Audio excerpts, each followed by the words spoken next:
Welcome back to another Habs Weekly Recap with the hockey coach, the local trenches directly for the beautiful country of Thailand on amazing great Sunday night, April 14, 2024.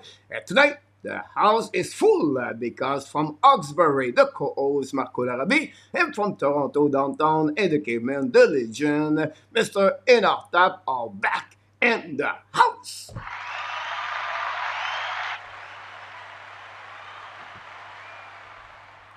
Hello, Coach Marko, Hockey Nation. Welcome back, this both is of our you. last Hopefully, episode, an is it amazing, not? great weekend. Sorry about that. I jump over you. Soaking wet. This is the outlines of the weekend for me, and I'm tired. I'm exhausted. That's it. That's all. But it's okay. It's a new beginning of the week for me, and this is going to be the last week of NHL 2024, 2023, 2024, and we still have a couple of games where the team tried to get the last spot of the wild card and the Metropolitan possible could get the number 3 on the division of the Metropolitan division, but it's going to be a fascinating week for the NHL fan team. But for the Montreal Canadiens, Lane Hutson is going to be a part of the roster for the Montreal, so it'll be fun to watching him. And so we still have a couple of things to watching at the end of the week for the Montreal Canadiens. So both of you tell us a little bit what happened on the weekend then.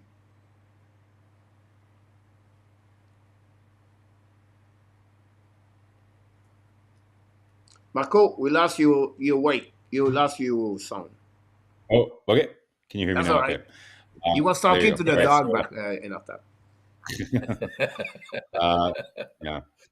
No, it was a good weekend, Coach. Like lots of great hockey, good sports weekend altogether. If anybody watches Masters, the Masters were on this weekend, so that's always a classic. I don't watch that much golf, but the Masters is kind of a go-to and very amazing event to watch. You can almost smell the grass as you're watching it on TV. It's just it's springtime when the Masters are on, so that was good, and lots of great hockey today. The Oh, games, like not too many playoff implications in some of the games. Right now, Calgary and Arizona are playing. We all hope that that's a big. going to be that's a big game for Montreal. We hope it's going to be a 3-point game for that one. We'd like to see Calgary and Arizona maybe get some points. Calgary makes me a bit nervous the way that they're playing, but that was a good weekend, Coach. I watched the game with some family. That's why I wasn't online yesterday, but my brothers and I got together to watch the Montreal Ottawa game. One of my brothers is an Ottawa fan, so it's kind of weird though because yes, you're cheering for Montreal, but every time Ottawa scored, he would like look at me like I was going to be mad. I'm like, no, it's okay. It's not that bad if we. We It's not want that bad them. if we. Yeah. So it was it was a fun night. It was good to hang out with my brothers and watch the game. It was a good game. It was a fun game, shootout. So it was lots of fun. Well Yeah, done. for That's sure. it. And Coach, I have the big question for you. Now that you're a veteran and you've experienced the Water Festival for the second year in a row, how did you fare this year? Repeat again. I did not ask. She asked Now me. that you're an expert. So tell me again. I know. Now that you're an expert and you've experienced the Water Festival in Thailand for the second year in a row, how did you fare out this year? Um, I'm laughing more because they have a lot of rookie like me last year, so you make a lot of mistake, and then now I'm watching them, and I can see it's for me. This is a new experience because this year I'm not only walking on the street, but I base on one location. My girlfriend have a salon on the big street in Pattaya, so we have a lot of traffic, and now I have a chance to shoot people. Last year I got shoot a lot. This year I just soaking with everybody I can. It's fun. You have a lot of people around you, and it's really more entertaining for me this year. But I'm tired. Like I started shooting at 3 o'clock until 10 o'clock the night, and we walk about 90 minutes last night. I went to the soy six. I was expect more, but it's not the big day. The big day is April 19 in Pattaya. This is really the weekend of the Bangkok this weekend. But and Pattaya is 19. So we go some bar and everything, the big bar. A lot of girls are not participate. They are hiding inside the bar, and they have a lot of, but on the beach road it's crazy. But it's amazing. Like they have about I see yesterday about 50 a big bus coming from province to visit Jambi and Pattaya. So it's really the weekend of the festivities for the Thailand people. So it's fun for me, again, to understand a little bit more what's going on. Every time that some people don't get it from the tourists, but it's funny to see that. Like some people don't want to get water, and it's crazy to see that. But it's Yeah. fun. It's It's good. crazy. Like when you live in a tourist town like that, where there's so much in and out. If you live there more than 8 months, you're a local. You know, I used to live in. Yeah. I lived in Banff. Yeah, I was in Banff, Alberta, and I lived there. I think I was only there. I think 10 months, but after 6 months, I was like, one of the most senior people there, right? Like everybody else had only been there maybe a month or two, right? Just people come in and out all Yeah. the time. So you're a local now, coach. If you've been there longer now, That's you're it. pretty much like a local. Yeah, I know I'm part of the community about this, but it's fun. It's a new experience. It's another fun experience for me, but I can wait. I would take a break now. I'm going to come down for a couple of days, be ready for 18, 19, and then reset. I did a couple of video. I'm going to be out every time, but it's fun. It's like for me at that period where I am right now. It's fun to see the smile and the joy, the people around, and everybody's friend, right? Whatever you're coming from.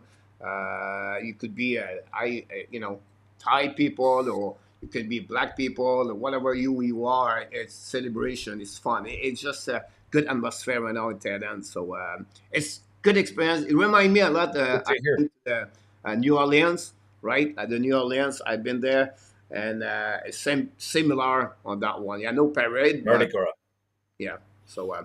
anyway, That's Yeah. awesome. let's go back to the Montreal Canadiens. Before that, we'll go to welcome a lot of people in the chat. Thanks to everybody. Click on the likes. I appreciate a lot. First of all, Larry Lavallée is in the house tonight. Claude Richard from Ottawa. Sébastien number 2 is in the house. The moderator Luciano Graziano. Game on Montreal Canadiens, if I can record it. So hopefully you're going to enjoy the game number 82. Patrick LeWhite is in the house tonight. He's still stuck with Otani and Freeman. RJ Calabro knocked the door. Welcome back. Thanks to all the scoreboard and update. And then, of course, for you, like I mentioned to you, I think we have everybody in the chat so far. That's all.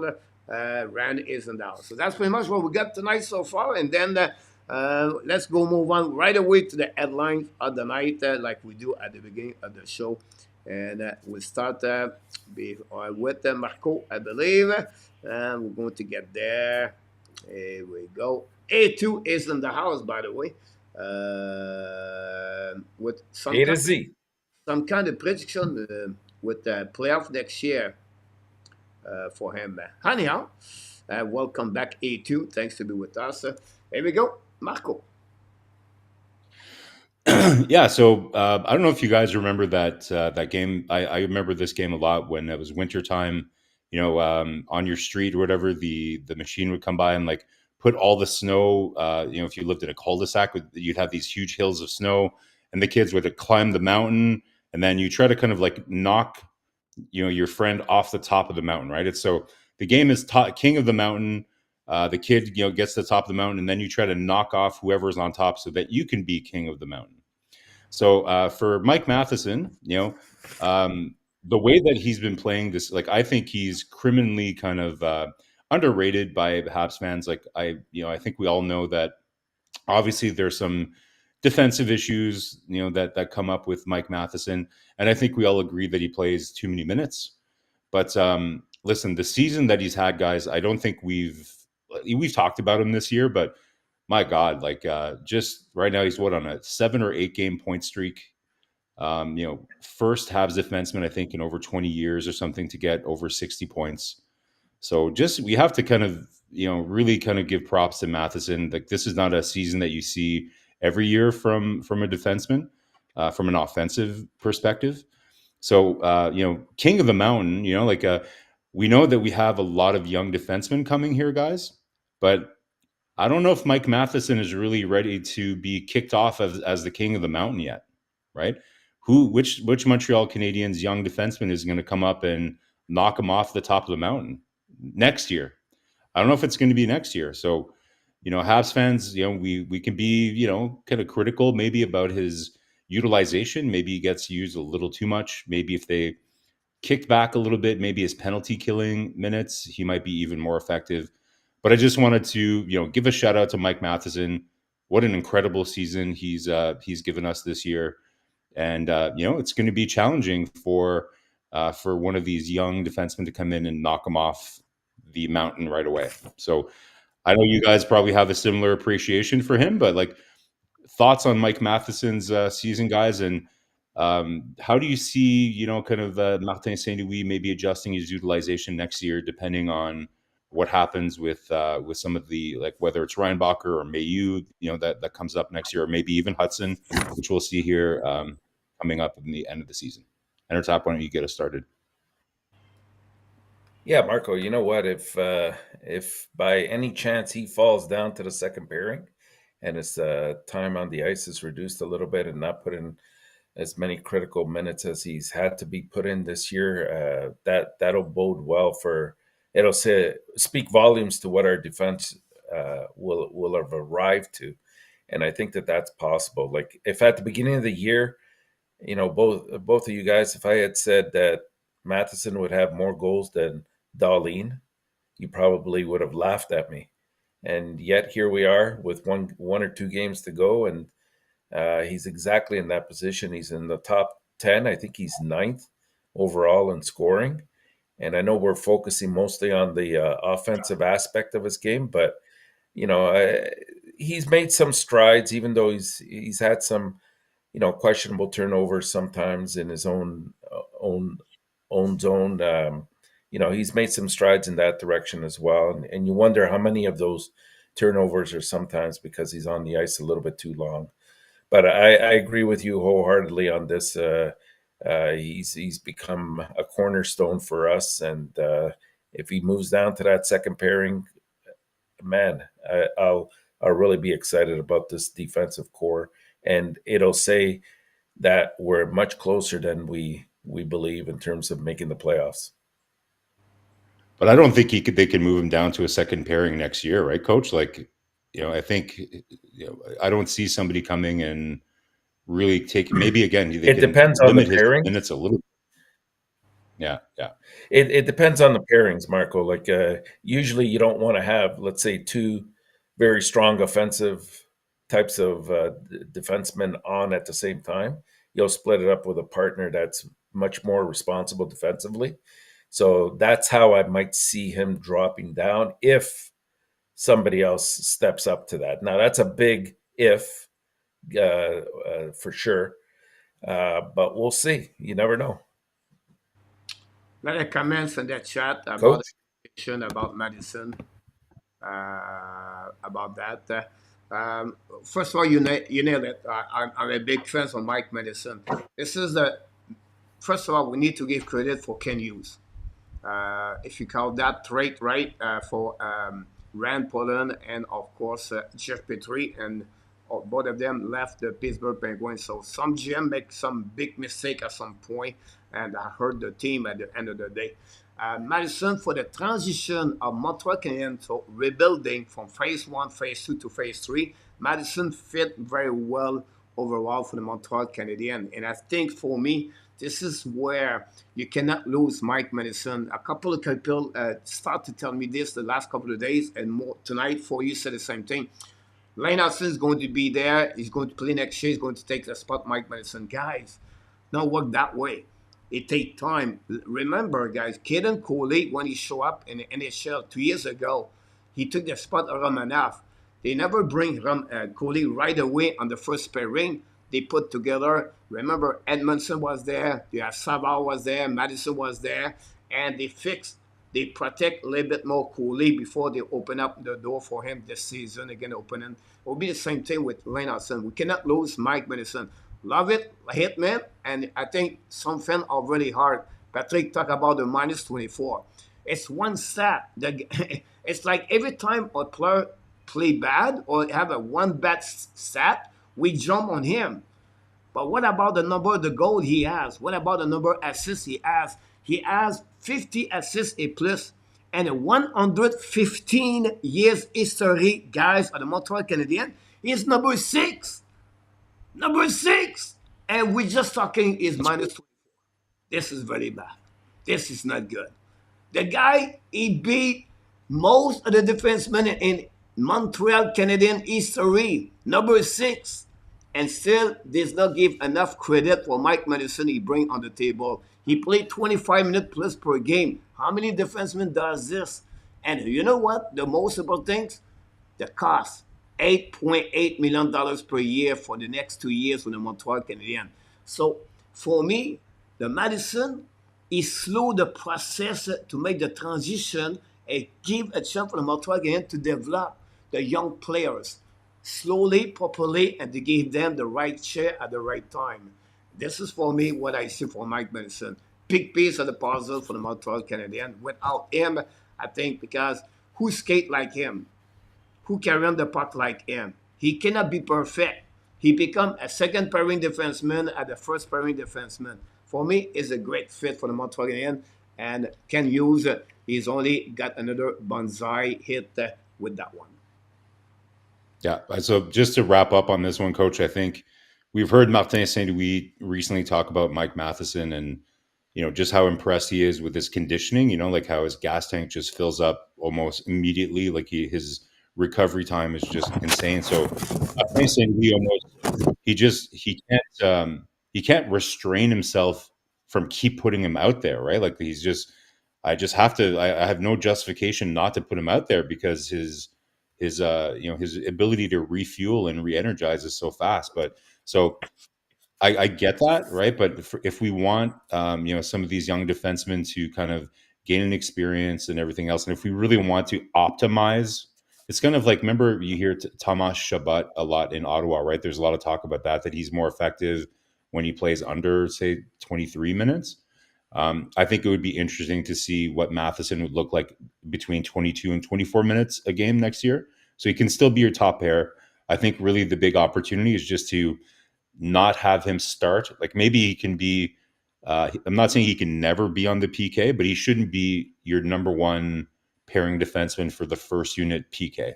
I think if they make that adjustment, that should be able to kind of get his minutes where they need to be next season. Great point about that. Here we go. We're going to move on. A lot of comments in the chat. Arizona and Crux, welcome in the house. And we have anybody. Joseph is in the house. Thanks for all the like we got. If we miss you, great comments about this. For you talk about Lane Hutson.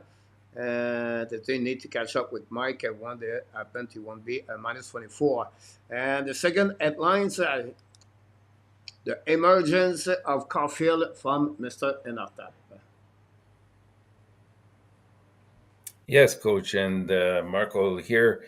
I wanted to go sort of along the lines of what we're going to be talking about at different points today, but I know that a lot of people have expressed a little bit of disappointment in Caufield this year, figuring that, especially prior to these last 7 or 8 games where he's put in, I think, 6 or 7 goals. There's been a comparison with what he's done in the past and comparison in the sense that they feel like he should be scoring a lot more. And we made it pretty clear that there's more to it than just his overall play and his goals. As you can see there on the chart, comparing the three years he's been there, all the major stats in that area he has improved on this year, including the goal scoring. Now, yes, he's played more games this year than he has last year, but just look at the assists and the point accumulation, the reduction in the plus minus. It's just been amazing. Now, this chart that you see here is based on last year, and I would bring your attention to the percentiles.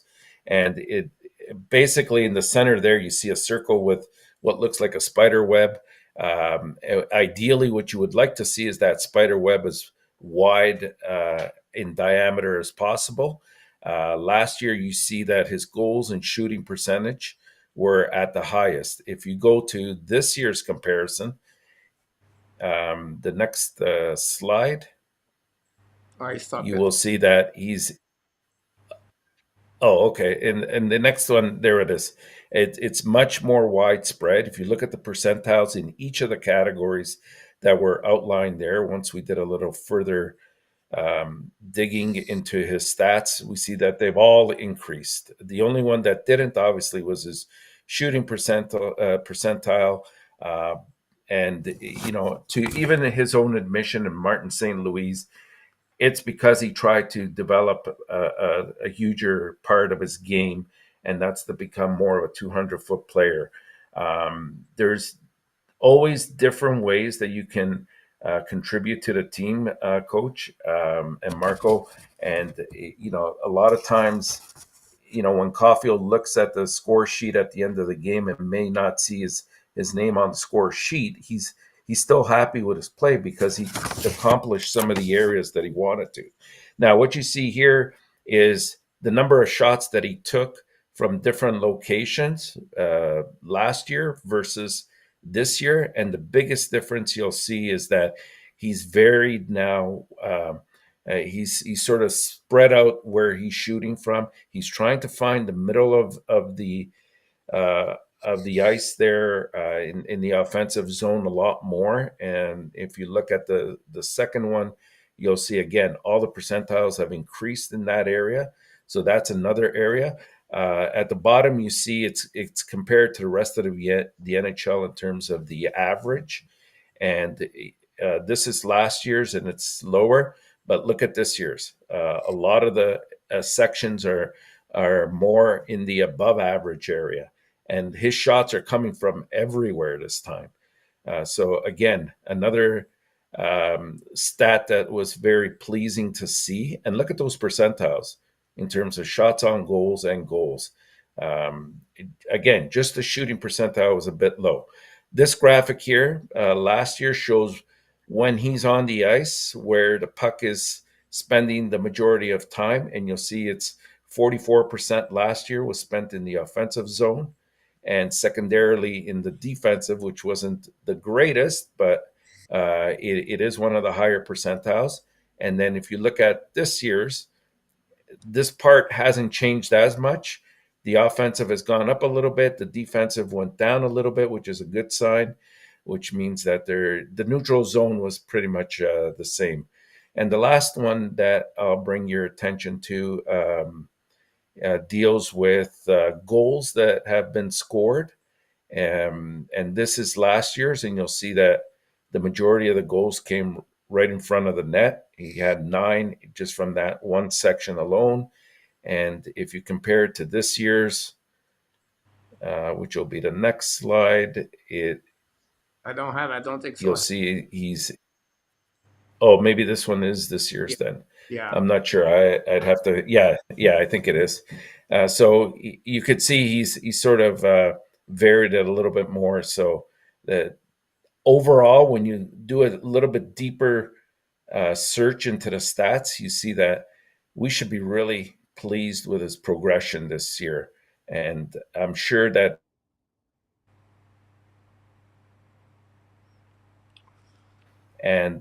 he hasn't lost confidence in his shooting skills.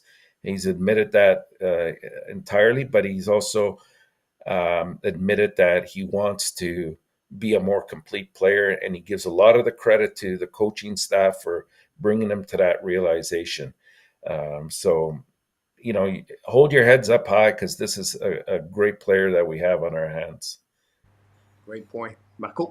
Yeah, Marko. Great breakdown.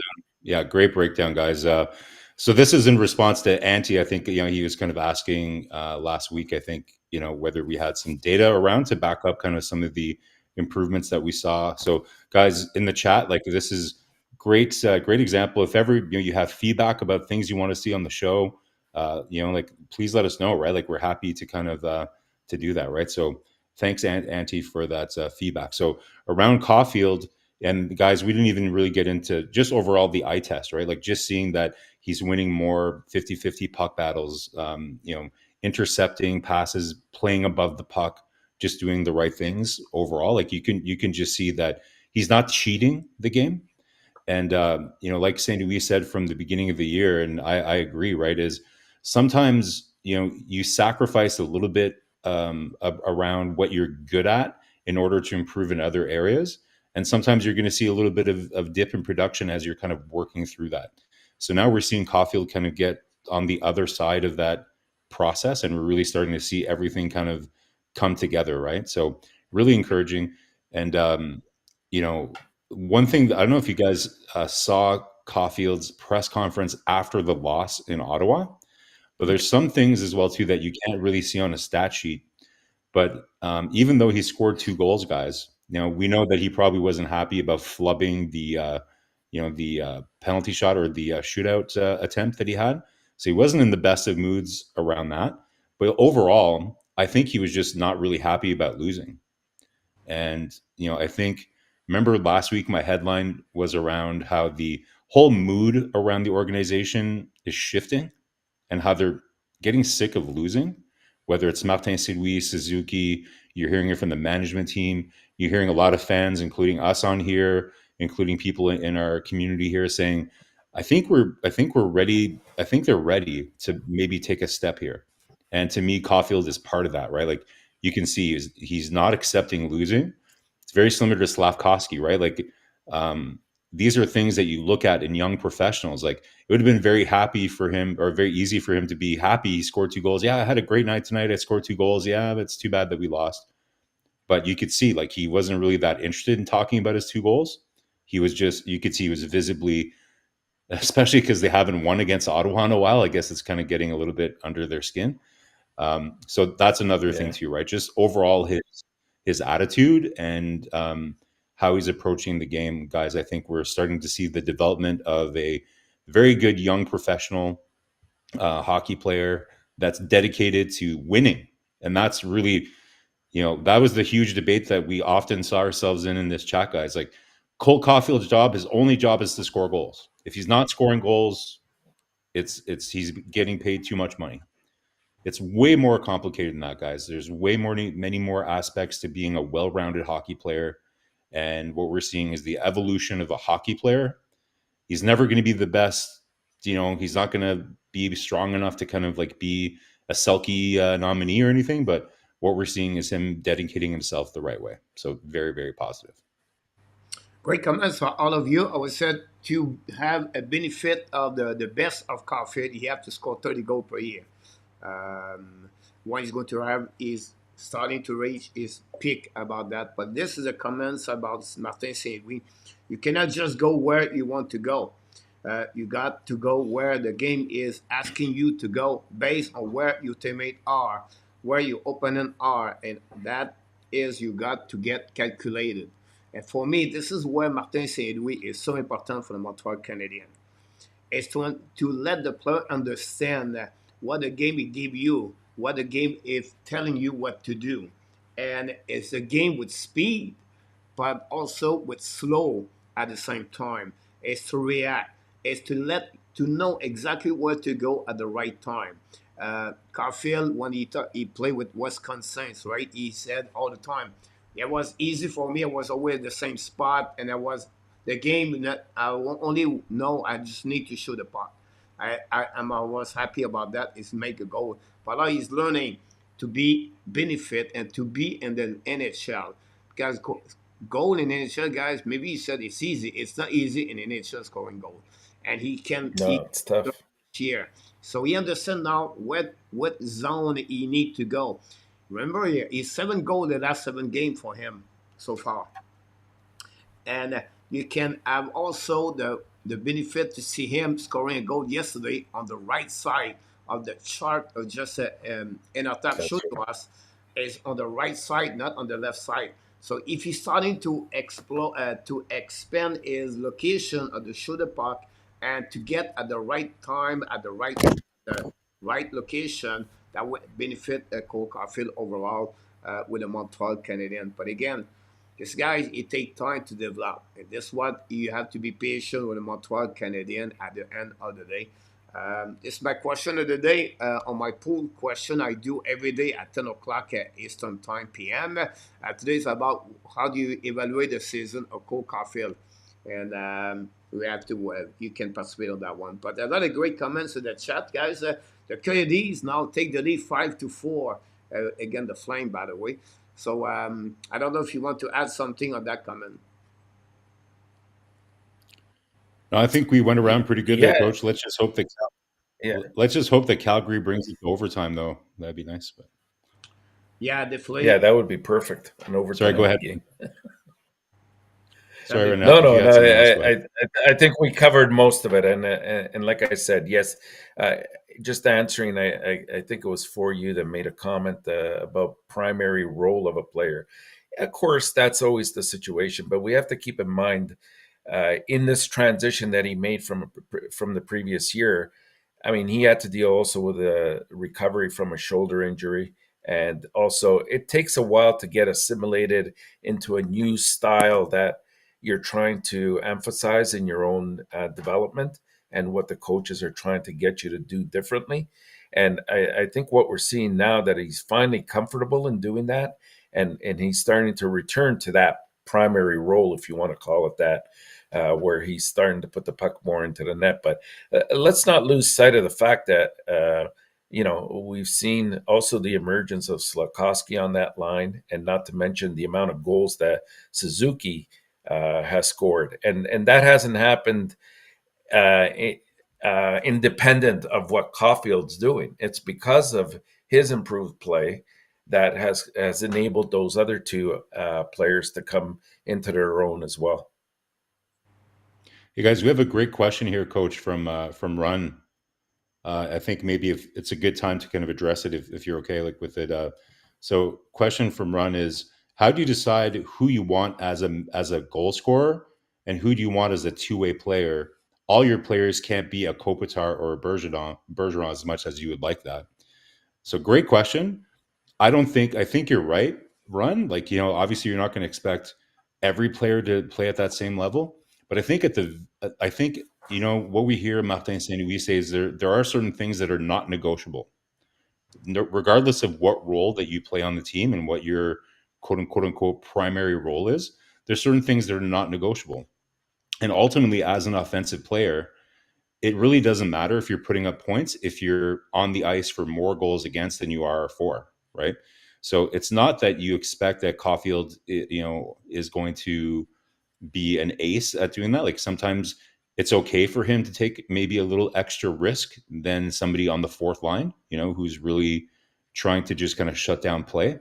But at the end of the day, you need every player to buy into the system that you're playing and into the style that you want to play.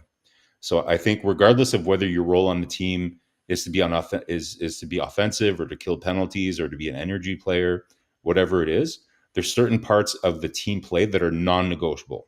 And some of those things, guys, I'm curious what you think they are, but for me, it's blocking shots. It's being on the right side of the puck. It's being making sure that you're making good decisions in terms of puck management and game management. It doesn't matter if you're a goal scorer or somebody that's supposed to be on the PK. What matters is when if you're winning 3-2 with 4 minutes left, it means making a safe play rather than taking a risk. That's just anybody on the team needs to kind of play that way, not just somebody who's a Kopitar or a Bergeron. You know what I mean? So it's a great question, Run, but I don't think I don't think you'll have a winning team if you give. Yes, certain players that are offensive have a little bit more carte blanche when it makes sense during the game. But if you're an offensive player and you're taking risks and you have the lead in the last minute of the game and you're doing offensive turnovers at your own blue line and stuff like that, your coach is not going to trust to put you on the ice. So I don't know, guys, what do you think? Yeah, great point. We'll come. Yeah, go ahead. Yeah, I was just going to add two final things there. Number one, I think what you're alluding to, Marko, is also accountability. And I think that every player is obviously accountable for their own play.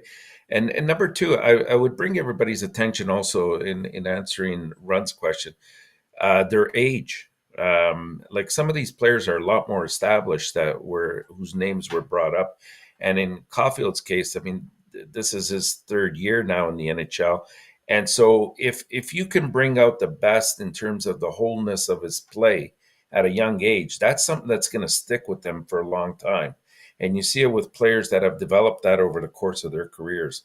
Like we've spoken about guys like Patrice Bergeron and Kopitar, etc. Like it didn't happen in the first year or two alone.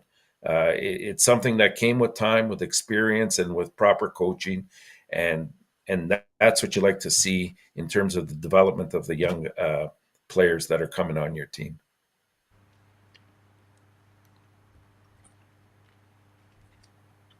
Coyotes 5-4. You never heard about the Yes, name. sir. You never heard about the name Dylan Guenther?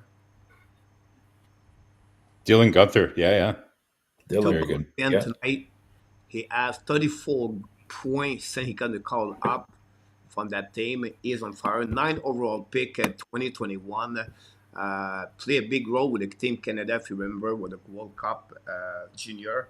With But Joshua Roy. yeah, He yeah. was he scored the winning goal with Joshua Roy. And they took their time with him, coach. That's a good Summertime, example right? of patience. It was the summertime, right? Yeah. Yeah, yeah. that's right. Yeah. Yeah, Yeah.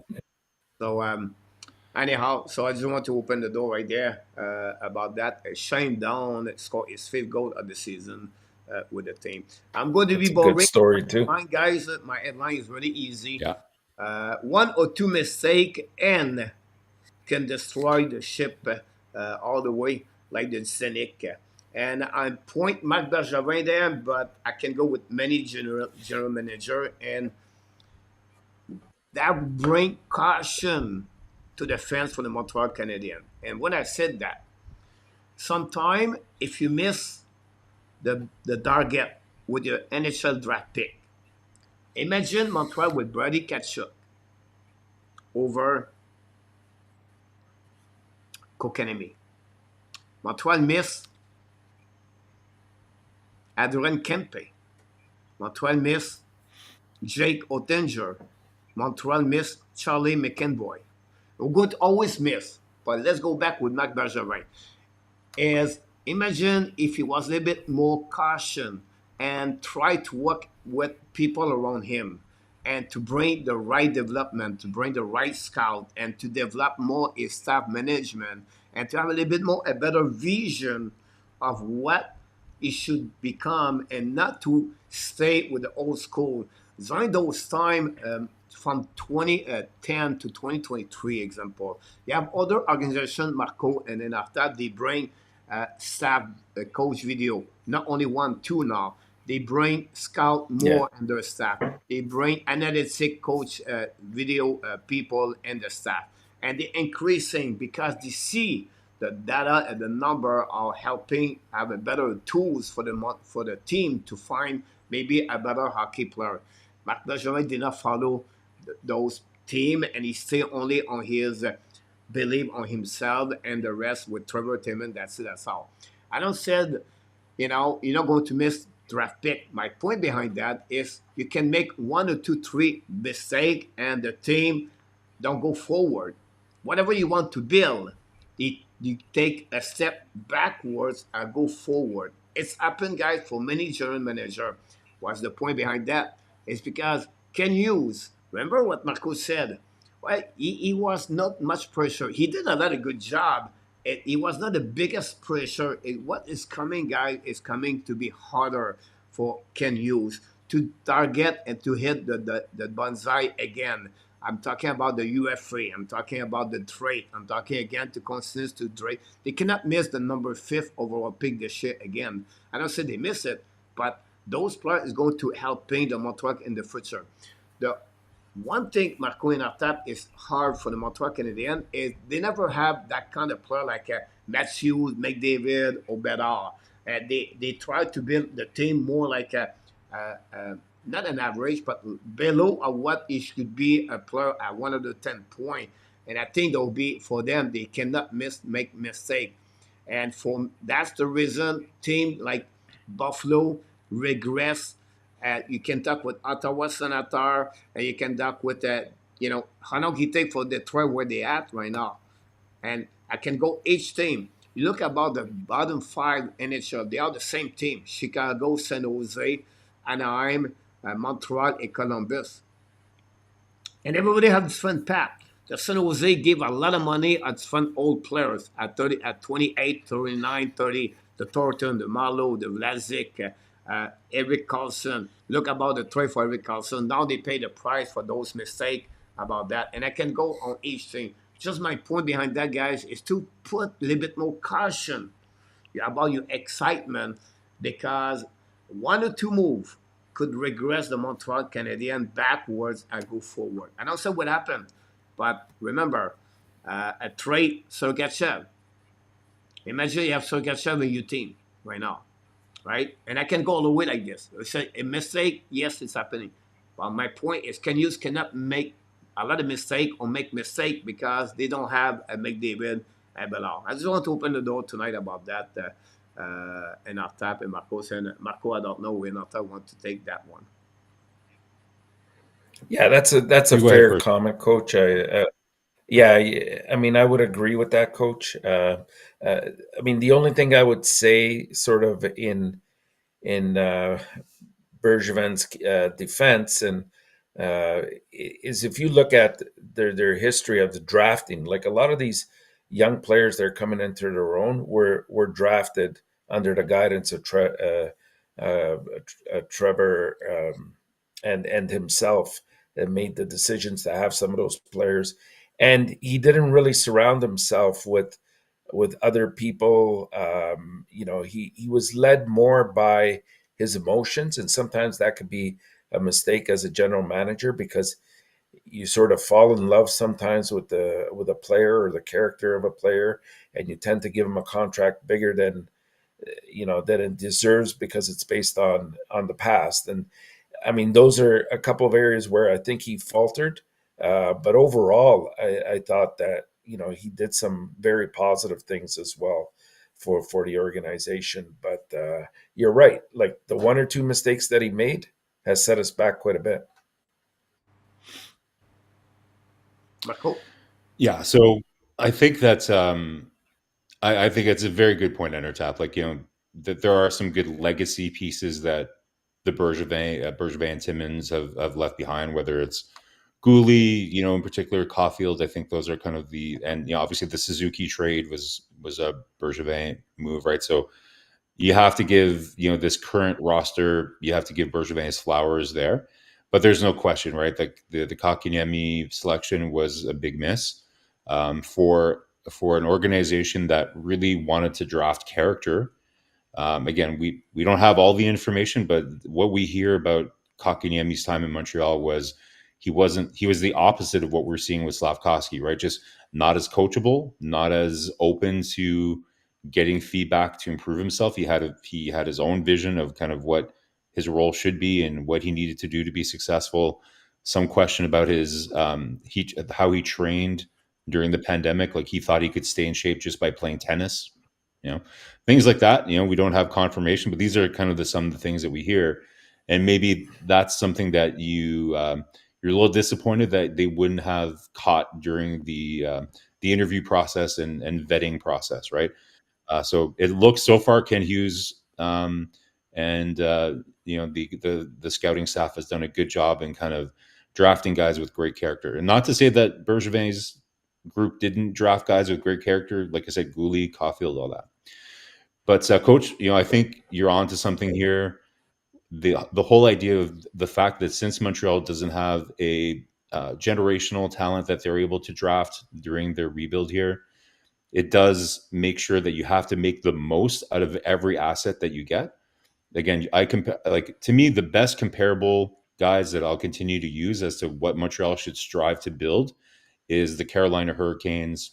I think that's kind of the model that you're going to go after. They don't have a true generational elite superstar. Sebastian Aho is an all-star player, but he's not like, he's not Matthews, he's not McDavid or anything like that. So to me, what makes Carolina successful is that they every year, like Jarvis, for example, right? They picked him like 14th overall or whatever it is. Like they just don't miss. They just don't miss. They just select good quality guys and they just keep adding layers and layers. Like they throw 4 lines at you that are well balanced. And I think that's where Montreal is going to go here. I think that's really going to be the model. And then when you're ready to make a stab at it, then you can go trade for that UFA or the trade deadline to kind of bring you over the top. I think that's probably the model that we're going to see. So if that's where we're going to go, Coach, I think you're 100% right? Like I've said this all year, what's going to make Montreal more successful than Ottawa or Buffalo? It's going to be phase 2 of the rebuild. You can look at all 3 organizations: Buffalo, Montreal, Ottawa, Detroit. They all did a good job collecting assets. But it's not just collecting assets, guys. You have to put all the assets together to make them fit together. And it's clear there's no way, no team, I'm sure, in the history of the NHL was able to draft a perfect team just through the draft, because you're not lucky enough to just draft magically every kind of player that you need. Sometimes the best player available is a similar type of player that you already have in your organization. Marko, So when you get to that second phase, I just want to stop there because you bring a good point. Look about Fleur Panthers.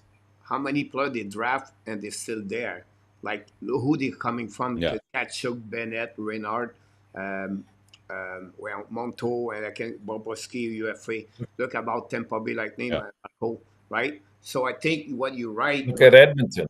You pick up the core, right, Marko, and then you build around the core. I just want to finish this, guys. I don't want my headline is not about what Bergeron make a mistake. My headline is about, can you, if you make 1 or 2 mistakes in the next couple of months and the next 2 years, example, could regress the progression of the rebuilding team. Yeah. Does it make sense? Yeah, for sure. And that's where I was going, Coach. This is the last point I wanted to make, and it's not to protect Bergevin or to kind of or to kind of redeem what he did, but see what's different again between Bergevin and Hughes is that, say what you want, right? But Hughes has a clear mandate too, right? Like he knew exactly what Jeff Molson was 100% on board. Where Bergevin also made mistakes is that he didn't think that Carey Price was going to be out of commission. He didn't think he was going to be losing Weber. So it made more sense for him to give extensions to Gallagher and Armia. So, so there's mistakes like that too, right? Like sometimes you think that your team's progression is somewhere, and then you have unlucky things like Carey Price having to retire or Weber having to retire. And you do that, and that happens after you decide to re-sign Gallagher, Armia, and all that.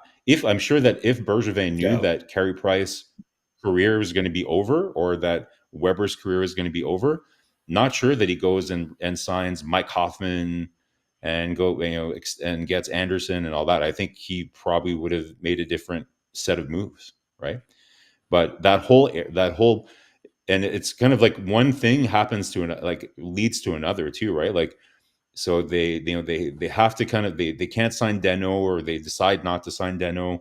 Then they have the offer sheet, and then they get Dvorak. Like all these things kind of, that summer was just a disaster, and then at the end of the summer, then they learn that, you're just kind of reacting. And then at the end of the whole thing, after you scramble to try to put together another team, because you just made it to the Stanley Cup final, guys. Your team just went to the Stanley Cup final. And so you're like, okay, like this is obviously not a group that I'm just going to give up on, right? Like I need to kind of try to take another kick at the can. But then the summer goes by, and then whoops, Carey Price, he's not ever going to be able to play hockey again. And Shea Weber is barely able to walk, and is never going to play again either, right? So sometimes there's luck involved, there's timing involved. So Ken Hughes has that on his side, Coach. Like it's easier not to make mistakes when you don't have huge curveballs like that kind of get thrown your way too. Yeah, That's conclude, guys. The all the headline and meanwhile, that's conclude the subject of the day because it was called Caufield, the subject, so we don't have to go there. Anything like that. A lot of comments in the chat, guys. The chat is on fire. Talk about Mitchkov, Demidov, and I opened the door maybe better, more bigger at what my expectation was. I want to talk about the week on Montreal again, but before that, I would like to get little bit about the news around the Montreal Canadiens first, and then we can talk about the week overall, the week for everybody in the chat. They can participate about that. How long will Bergevin's success mistake affect Montreal Canadiens? For a long time. Well, if you look Well, at I the think contracts, we're 3 seeing years. that right. Yeah, 3 years. I mean the We have biggest 3 one years is Gallagher's. yeah. That's the biggest contract that is going to hurt us for a while. But you know what? It's all in succession. You have to sort of play it through and wait for opportunities where you can maybe clear up some of these other contracts. But as we're seeing right now, they're working in the right direction, and that's the key thing you want to see. You don't want to see mistakes being made, as Coach alluded to earlier. Great point about that. Let's go move on, guys. Lane Hutson signed his new contract entry level a couple of days ago. Play his first game looked like Monday night at Detroit because the family is there. Look like excited about this. I don't want to go deep about Lane Hutson. I have a subject about Lane Hutson, the impact of Lane Hutson with Montreal Canadiens in the next 15 minutes. So that's all that part. I'm going to give you a little bit an overall. Look like Alex Suggs going to have a contract. Is that not sure is complete signed yet, but it look like he accept. We just have an announcement by the Montreal Canadiens the next couple of days. Could be the next 24 hours. Jacob Fuller carrying the team all the way, but missed the last game of the year. Last, but it's scored 2-0. And if you follow the NCAA, when you go at the last game of the season, it's become more a defensive game versus an offensive game. If you look about the last couple of years, the score, low score, and you can see, and then the Boston College messed up the last game, lost by the score 2-0. Connor Cousy announced before the game he's going to have a lot of teams at the Denver University. Yeah. And that hurt a little bit, motivate a little bit more, but the young man is going to learn about this. Great year overall by Jacob Fuller for the Montreal Canadiens. And people asking me a lot of time he's going to play. I think he's going. I don't think he'll go to returning with the Boston College one more year in NCAA. I don't see him leaving them right now. And people say, what is going to be with Montreal Canadiens, guys? 3 years from today. I believe he's going to be part of the Montreal Canadiens. Kaden Cooley for the update injury is still recovering very well. Skate with the team now. And no contact jerseys on the weekend. But Cooley, I don't think so. He's going to play any game for the rest of the season. I think he's going to be shut down for the Montreal Canadiens and give a bit more opportunity for Lane Hutson. Kapanen, Oliver Kapanen is a question of the time. He got eliminated yesterday, I believe, in 6 games. And Kapanen now is going to sign a contract for the Montreal Canadiens. And with that contract, don't expect him to play with the Laval Rocket. The Montreal Canadiens are going to loan back Kapanen to his team in Finland. Krampe, I believe, is the name of the team. And great playoff run for Kapanen. So, again, another player is going to sign the next couple of days with the Montreal Canadiens. Philippe Mazar, really great first half of the season. Great World Championship with his team, Slovakia. Got hurt after 1 month after the World Championship. Did take time for him to recover after his injury. I don't know if it was a concussion. Marko? Not sure, actually. Yeah, I'm not sure. I can't remember what it was, but I think it definitely upper body. Yeah. Yeah. Anyhow, lead right now in the OHL, guys, with the most point at this moment with Kitchener. They're losing 2-0 against the London Knights, but still, Mazar have a great run. And this is another great news for the Montreal Canadiens prospect, guys, to have Mazar. Finally, for the end of the week, we heard like Albert Jacquet going to get surgery at the left shoulder, not the same shoulder. But the big news is Florent Jacquard, the 101 overall pick for the Montreal Canadiens at 2023, have a 34 goal, a 64.65 game this season with Bradford. Signed his entry-level contract. He got a tryout with the Laval Rocket. Played his first game yesterday as a fourth center line with Laval Rocket. The comments we got after the game and from the last way forward, he have a really solid game with the Laval Rockets. So I would like to ask you, because we have someone in the chat, Joseph, I believe, talk about Florent Jacquard. So what do you think about the performance of his first game with the Laval Rocket? I didn't get to see the full game, Coach, but there's a great account on YouTube. I think it's called Habs Prospects or something, and they always do kind of like a 35-minute breakdown or overview of the game. So I was able to watch that, and I think the way that they edited the game, they had a lot of Jackie's shifts on it. So got to see a lot of his in-game action. So first of all, they had him playing center, right? Because I think Stevenson was injured. And I don't think Gignac was back in that game either. So he's playing center, and I think during the game he actually got to play some pretty important minutes. And from what I saw, like pretty physical. Like he was on a line, that played pretty physical overall and seemed pretty effective. Like won a couple of big faceoffs. It didn't seem like Jean-François Hull was very hesitant to put him out there for defensive zone faceoffs, even, and he won a couple of big ones. But looked physical. Did not look out of place. Like skating was good. Seemed to kind of keep up with the pace of play really well. Couple smart plays down low. Give and goes with teammates. So overall, really, really nice debut.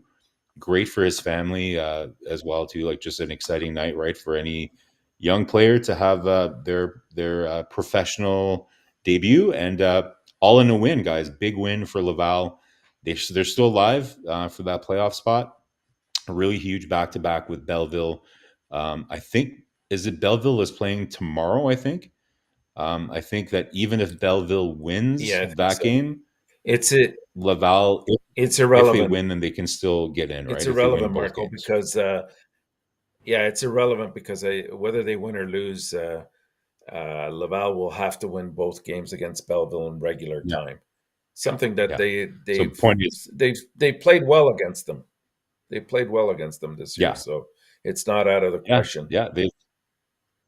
So they still have a shot, right? So they're going to have to win out. But overall, Coach, like interesting about Tuck, I guess. Like there's a little bit of doubt as to whether that was going to happen. From what we're hearing, it was all around. I think Tuck's management team really wanted to burn the first year of their ELC and play a game in Montreal this year, and Montreal didn't, I guess, at first feel that was in their best interest to do. I guess I'm assuming Habs management probably has a criteria as to which players they do that with. But that's the danger that you run, right? Like when you start doing that for Harris, and you did that with Farrell, and then you're doing that with Hutson, all of a sudden every college player that you sign is going to want to do the same thing. So it makes it tough to say no, right? Because you're doing it with every other guy. So it sounds as though that's kind of what the tension in the negotiation was about. So we'll see who won, right? Did Montreal win, and will he actually play a game, and maybe the last game in Detroit if he signs? I guess we'll see who came out on top in that negotiation. But end of the day, very good news that they were able to get him. Montreal doesn't have a lot of guys like him, right? Like say Kapanen and Tuck are probably the middle six forwards that have that ceiling, maybe playing in a middle six that have that size. So very interesting. It looks like Calgary has just tied it up, guys, 5-5 with 18 minutes left in the third. Perfect. To you, Mr. Enortap. Awesome. Go ahead. I was just going to say, if you follow Lane Hutson's social media, I believe it was on X today, he's the one that announced that Tuck had signed, and for the 2 years that Montreal had suggested. So if that's the case, it's good. I think we're dealing with a player that has a lot of developing to do, indeed, but he's somebody that's going to be definitely I'd say a bottom six player, and will bring that size and physicality to the game that's needed for Montreal. So it's a good signing from where I stand, and we'll hopefully see him develop properly in the next couple of years. All right, I'm showing Lane Hutson. I apologize for that. I thought Lane, but he said, look, about that. It's no big deal. Going to talk to him about the next couple of minutes. But I disagree about Alex Tuck. I know you do, but I don't know why though. I mean, that kind of size and physicality doesn't grow on tree, coaches. Yeah, 5 years in the NCAA, right? He's at 23 years old. And for me, his skating is just average, not above average. Um, Skill wise, talent, hands wise, you're going to see another Josh Anderson with his hands. And for me, this is what I'm a little bit about Alex talk about Luke talk about this. Now, could be wrong about this, but I don't see overall at players. Like I said, like a bottom six player, right? Like I don't think anybody should have expectations that he'll be more than a bottom six player for sure. Yeah. Compare him to what we have now. I think there's an improvement. If you look at the bottom six right now, I would say Beck, you can name one. Beck, Mezar, Kapanen, Roy,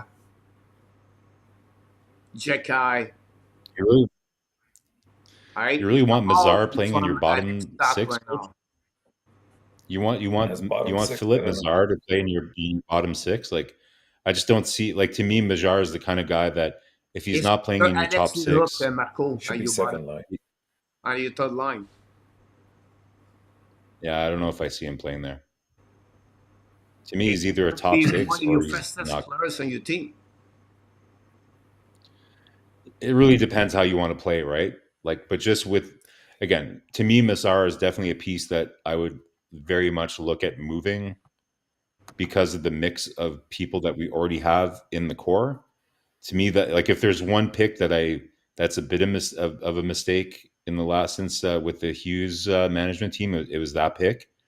Again, they didn't pick a player like Benson because they didn't like his size, and I just don't understand the Mazar pick, to be honest, when there's other guys there that looked a lot better to me. But anyways, I've never been really high on Mazar. Like I think he'll maybe play in the NHL coach. I just don't see him. If he's not going to play in the top six, I don't see him being an effective Marko, bottom do you six. think Mazar is better to RHP? Yep. Well, it depends what you mean by better. If you mean better in terms of being able to produce offense, yes. If better as in terms of being a reliable guy that I would want to have playing on a line that's going to play the right way, no, I don't think he's better than RHP. So RHP, do you think Mazar is going to be better to Ireland? Again, same answer. Yes. Same answer. Is he going to be better at producing points? Yes. Is he somebody that on a third line, is he somebody that's going to kill penalties for you or be on a checking line or something like that? No, I don't think so. But the third line is not about checking line. Well, it's going to have to play against some good players. If you're going to play the type of style that we're talking about, which is having three lines that can come out and play against like any time, then I just don't think he's going to be in the mix. I think he's going to drop down in terms. That's a pretty small line, coach. Too small, man. If you're going to compete in the playoffs, that's why you like to see somebody like Tuck on that third line, where you get that size and you get that. He's not going to make the NHL top. Well, I don't think. I mean, time will tell, coach, but we'll see. I think Tuck is, if he's going to make the NHL, I think his ceiling is probably like a really good role player on the fourth line. Kapanen, I could see maybe being able to play third line minutes. It really depends. Like, it's going to be hard until you see them play at the pro level. It's hard to tell, right? But again, I think if you want to check look, I can bring you Owen Beck over there too, and I can put Florent Jacquet there too. And you can. I don't know if Florent Jacquet. I don't know if Florent Jacquet is going to be a guy that's, I think, also more of a fourth line player. Maybe not. Like, maybe he's going have enough game to play more minutes on a third line? Hard to say, right? But bottom line, like my only issue with Massar is not that is he a superior defensive player than Caufield was at that age? Probably, but it's more his size, coach. It's just the mix of players that we already have. They're going to need to add a little bit more size. That's why I think this draft is going to be important, right? In terms of adding a forward with a little bit more size. But again, that's what we were talking about before. You don't build the perfect roster. You don't build the perfect roster through the draft. You pick the best player that you think you have at that time. And then you look at everything you have and you're like, okay, it's not that we don't like Massar. It's just that we have similar guys to Massar that we like better. And we have a missing piece that we need, i.e. size, speed, that we need to add to the lineup. So we're going to have to sacrifice him and maybe something else to get the piece that we need. So I just think I don't see Massar being a long-term piece. It's part of that evaluation that we've always spoken about, right? You've accumulated these assets. Now we're sort of in the dark here, right? Like you're speculating, who could possibly play on which line, and that's fine for just speculation purposes, but we don't know. Like many of these players will probably not even get an opportunity to play at the NHL level, at least not with Montreal. And so we're going to have to evaluate the talent we have. And as you said, you can't just build through the draft. There's other avenues that you have to pursue in order to make your lineup optimal. Flames 6-5. Not good. Okay. 6-6. Come on. 14 minutes left. 2 goals. Lots of time. Back again. We're going to go fly this one very quickly, guys. Montreal Canadiens did not last this week on the regular time. They have 1-0-2 beat the Flyers, and then the last 2 ball game on overtime and shootout. Islanders and the Senators this week to have 28 at this moment, 5th draft pick at this moment with Montreal Canadiens, but not specific game. Give me a little bit more and 2 minutes for each one of you guys. The overall of the week on Montreal Canadiens. We know talk about the news, but maybe a player stood out for the Montreal Canadiens at the end also of your comments about the Montreal Canadiens weekly recap. Go ahead, Enortap. Yeah, again, I thought that they played well in all 3 games. Obviously, if you want to put it as an outlier, the Philadelphia game, because they were probably at the bottom of the barrel in terms of where they were at, and Montreal took advantage. That's fine, but you still have to score, you still have to play, and that's exactly what they did. The 2 games that went to overtime, they were especially the Islanders. They're at that point, nothing was secure for them. They needed the 2 points. Montreal gave them an excellent game. I thought that they could have probably even had win that game if they had a little bit of better luck. If I'm looking at somebody that probably really stood out in terms of everything, again, I go with my man from the headline, and that's Caufield, because I thought he stood out in just about every single shift that he was out there in both games, all 3 for that matter. Marko. Yeah, listen, I think St. Louis did a good job getting, it's a weird time of the year, guys. Good job for Martin St. Louis to keep the guys focused and give them, kind of like a good purpose for these final games. So happy to see that these were competitive games, that we're not seeing any guys that are just looking at booking their first golf trip and kind of have one foot out the door. You can see generally that guys are still engaged in the process. Obviously, there's some guys more than others that have way higher motivation, like to, fighting for, am I gone? No, can you guys still hear me? Usually you be there. It's all good. So you have some guys that probably have even more to play for, like if they're fighting for jobs, right? So you wouldn't expect those guys to mail it in. But even guys that are kind of pretty locked in for next year, there hasn't really been a drop in effort, which is what you look for, right? Like at this time of the year, you're looking to build for next year. And overall, I think that's kind of what we're seeing here is more of the same, building upon kind of what's working. Again, the Islanders game, I think you're playing a really hungry team that plays a really, really conservative style. Very hard to. It's a dump and chase kind of game. So it's interesting to see kind of how Montreal would react in that kind of game. One thing that I like about the game, guys, about this team, is in the past playing against those teams that almost force you to make turnovers and to try to take reckless chances to create offense. I love that Montreal is able. I know fans find it boring, but you have to be able to play ping pong with these guys, right? Like just keep the ball in play, just do the safe return. Like if somebody, in ping pong, they do that really aggressive serve, and your best chance is just to kind of like do a conservative return just to get you back in a place where you can get into a rally. That's kind of what I'm seeing from Montreal with these teams, right? They can play patient, and stay with those teams and not feed their offense with turnovers. And so overall, you're just seeing a lot more maturity and discipline in their game, and that's really, really good news, right? So good week overall. They got points. I know it's tough, for those of us who want to see them finish fifth. It's a bit cringy to see them earn points, but at the end of the day, we just want to see them play well.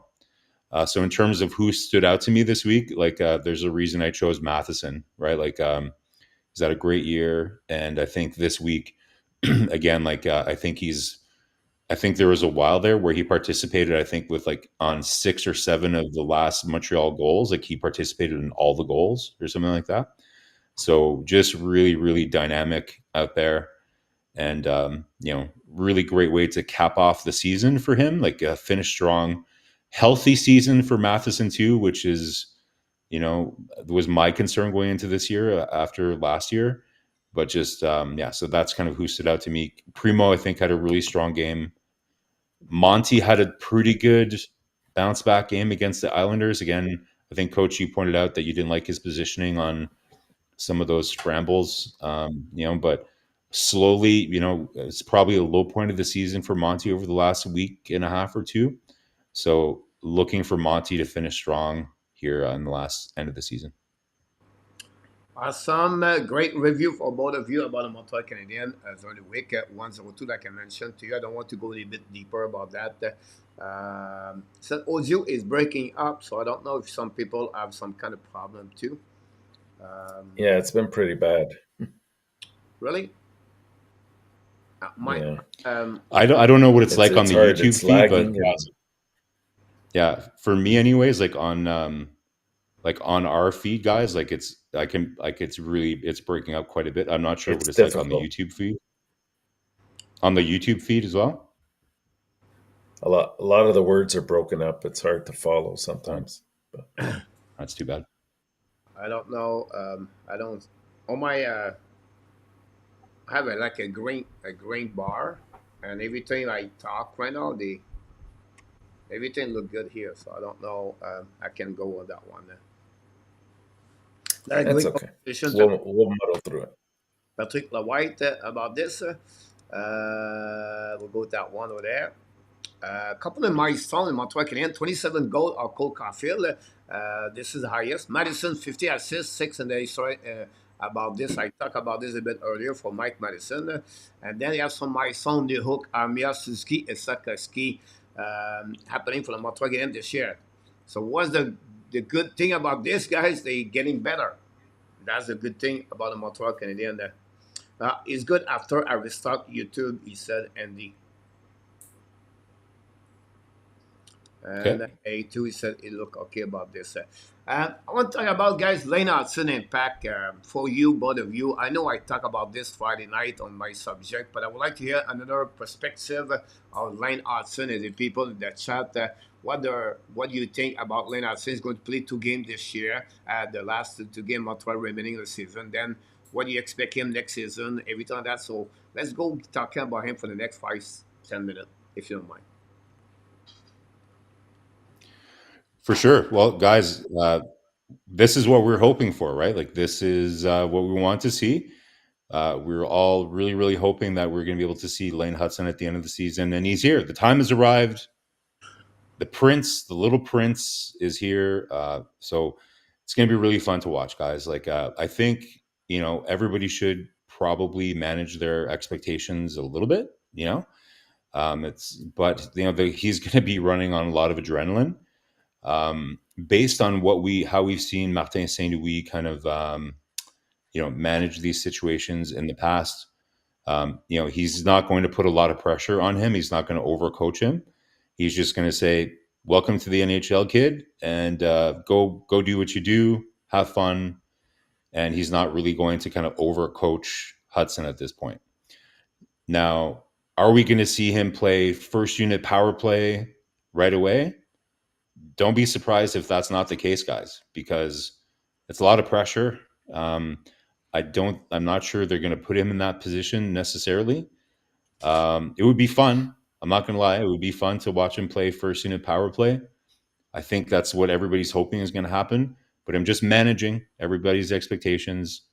You're probably going to see Mike Matheson out there, if I had to guess, because that's a lot of pressure to put on a kid, right? Coming in, playing against his idol, Patrick Kane. That's a lot of pressure for a kid to come in. Not that there's anything at stake for Montreal, but if I had to guess, St. Louis is going to put him in a good position to succeed. It'll be interesting to see, guys, who comes out. Especially if Gouli is going to be playing, does that mean Harris and Struble both come out? It'll be interesting to see kind of what they do. For me, if they're going to play him, I suspect that they might play him with somebody like Kovacevic. I don't know if they're going to play Savard with him because that would be probably too many minutes for Hutson to play in his first game or two. So for me, the best guy to put him with would probably be Kovacevic, more of a stay-at-home guy. But it should be very exciting, guys. We've all been waiting to watch it. What do you guys, by the way, do you like the number 48 for Hutson? I guess we'll get used to it, but it's not the sexiest number, but especially not for a defenseman, right? Usually it's a nice yeah. low number, but it's okay. The number is irrelevant. I agree, Marco. I think it's about tapered expectations. Even though he's had a great year, and he's played pretty much some high minutes in total throughout these games that he's been with Boston University. It's going to be a totally different pace at the NHL level, and of course Martin St. Louis is not going to put him in situations that, especially against a very hungry team that's desperate to get points in Detroit. They're playing him twice at the end. He will draw some time on particular aspects of the game, like you said, the power play at some point. You might see him, with different pairings. I wouldn't be surprised. You'll see him being used, at key points in the game as well. Just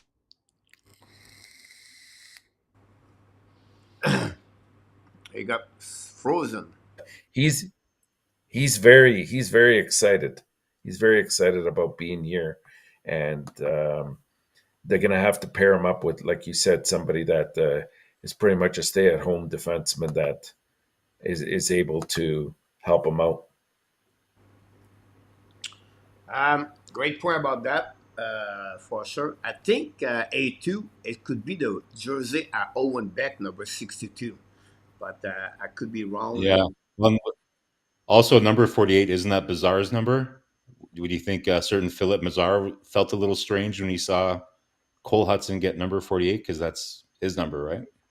But I think the trend between this, Marco, is Mazar never played in an NHL, and then Beck played with 62. That's the only thing I think. Yeah. That's the reason behind that.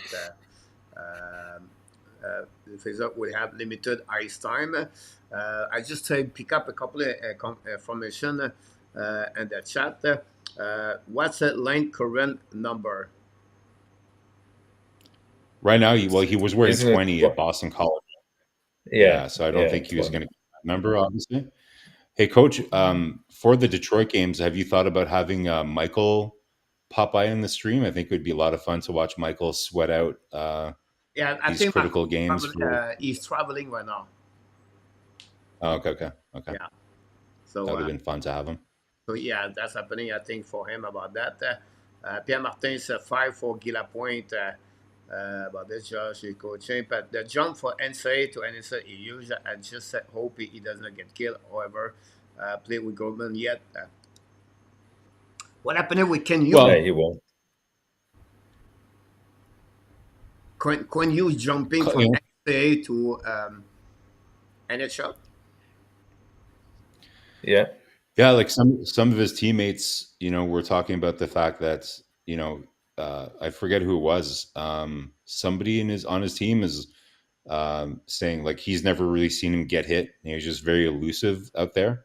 So he's going to have to be elusive. It's going to come at him pretty fast. Detroit, I think, is a good matchup for him, though. Like they're not the most. Like I wouldn't feel super comfortable him playing his first NHL game against the Panthers. That would have been maybe a little bit dangerous. But I think the way the Red Wings play, it's an ideal first matchup for him. Smart not to play him against Ottawa because those games tend to be a bit more vicious with the rivalry they have. So I think it's a good matchup for Lane to come into. Great point. I will just finish about Lane Hutson. His biggest asset of hockey for Lane Hutson is his haiku. His yeah, hockey sense is above and above of everything. So, what is an IQ in hockey is an anticipation of what's going on the ice. So, when the game talk to you, he's already processed that on his head. This is the best comments he get for the people coach him and the team national, and then with Jay Pandolfo with the Boston College. This is a type of players any coach would love to have on your team because you can explain to him, he can already read it, he can process this on his head, and I think for me that would be his best advantage to hanging in NHL in the future. He's going to get clip of video daily, and he's going to figure out to play that level. And like when you said, don't worry, Leonardson is going to figure out to play in NHL. And if you look about, if you watch clip of Quinn Hughes, the way he carried the puck, the play he moved the puck is if he can become that kind of player in NHL, it's going to be very interesting. I have no doubt in my mind, Leonardson is going to be a solid player with the Montreal Canadiens compared to Simon Boisvert, pronounce him only like a power play quarterback players. You're going to see a really good Lane Hutson. I don't predict first pairing, second pairing. And for the next two games, guys, don't expect too much about Lane Hutson. What I might point there, they're not going to put him right away in Detroit. I expect him to play more minutes with the Montreal Canadiens at home because now Martin so he can use him at the right time again, opponent team. And then on the flip side, guys, you're going to see that. For upcoming year, I don't know where Lane Hutson is going to start with the Montreal Canadiens or the Laval Rocket, but to have Lane Hutson in the organization, this is a great asset long term with the Montreal Canadiens. Yeah, agreed. Coach, I think you're bang on. You're bang on, especially with the like when you said anticipation.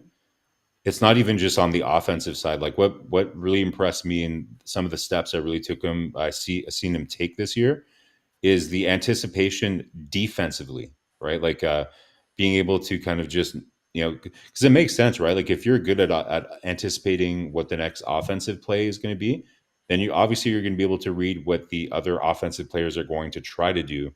And to me, sometimes hopefully we'll get to see that live, but he's going to totally read kind of what the opposing offense is going to do.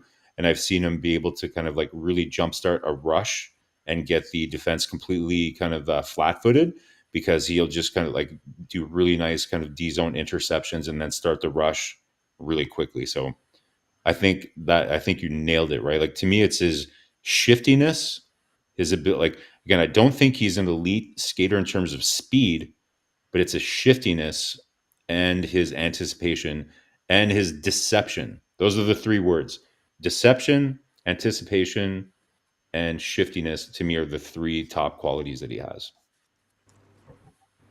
I, again, I will say to you, I don't say he's going to be like right away like Quinn Hughes. He had the potential to become a Quinn Hughes in the NHL the way he played his game.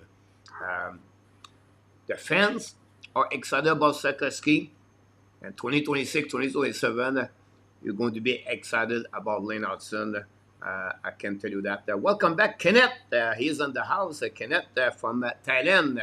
The house is packed of people in Thailand. Roy, he's in the house. And that's good to hear that. Hopefully, you're not too much soaking wet, Kenneth, with the Songkran Festival. So then we'll talk about Lane Hutson, guys. Any question you have to bring on the table, guys, we are here live.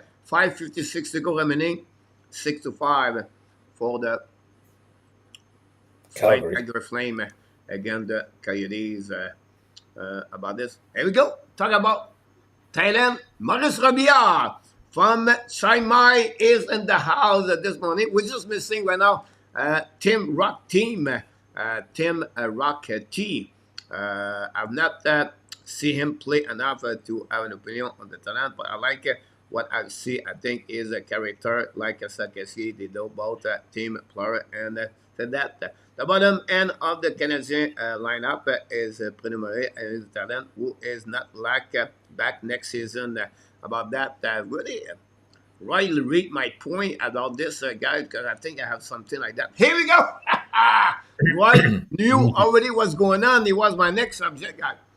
The N for Islander, Pesada, RHP, Kovacevic, White, Pearson, and Whiteman with the Montreal Canadiens to either get 100% or not at the beginning of October 2024, 2025.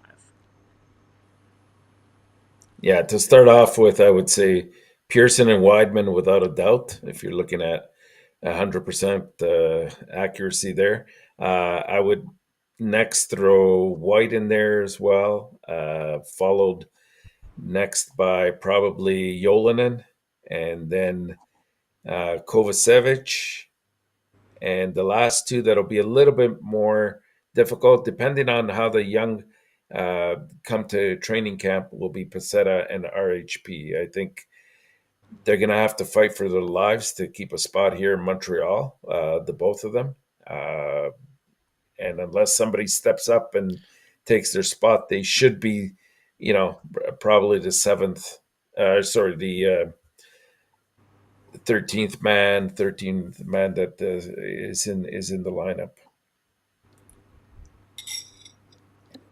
Yeah, I agree. I'm not sure about Kovacevic. Again, it really depends what kind of moves they make this summer, guys. But it wouldn't shock me if Kovacevic stays on as a seventh D. I think he's a serviceable player. It really depends if maybe they keep him around, and if they feel like, if let's say Mayu or Reinbacher does make the team next year, then maybe that's somebody that they don't mind putting again on waivers and hope they don't lose him, or maybe they move him then. But I think they probably keep Kovacevic for insurance until they really know if one of those guys is going to make the team next year.